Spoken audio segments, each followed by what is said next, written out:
तर आज मार्केटमध्ये निगेटिव्ह साइडला मूव्हमेंट होती. मी सुद्धा निगेटिव्ह साइडचे ट्रेड घेतलेले होते. पण तरी सुद्धा त्यामध्ये एस-एल लीड झाले आणि डे 8,000 च्या लॉसमध्ये क्लोज केलेला आहे.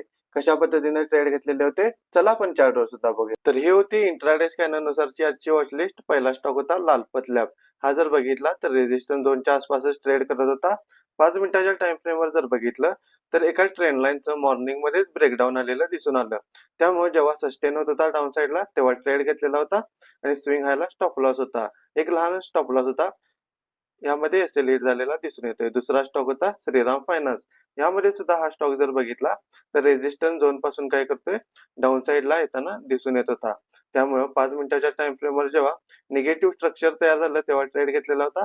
पण यामध्ये सुद्धा रिव्हर्सल येऊन एस-एल लीड झालेला आहे. तिसरा स्टॉक होता मॅनकाइंड फार्मा. हा स्टॉक जर बघितला तर गेल्या काही दिवसांपासून अप ट्रेंडमध्ये दिसून येतोय. स्ट्रॉंग बुलिश कॅन्डल सुद्धा यामध्ये तयार होत आहेत. त्यामुळे बायिंग साइडला हा ट्रेड घेतलेला होता. जेव्हा मॉर्निंगमध्ये कालच्या 2 दिवसाच्या जर कन्सोलिडेशनचं ब्रेकआउट आलेलं दिसून आलं. त्यामुळे ह्या सुद्धा रिव्हर्सल आलेला आहे आणि ह्यात सुद्धा एस-एल झालेला आहे. तर तुमचा डे आजचा कसा होता ते कमेंटमध्ये नक्की सांगा आणि अशाच डेली एनालिसिस लर्निंगसाठी काय करा आपल्या पेजला फॉलो करा.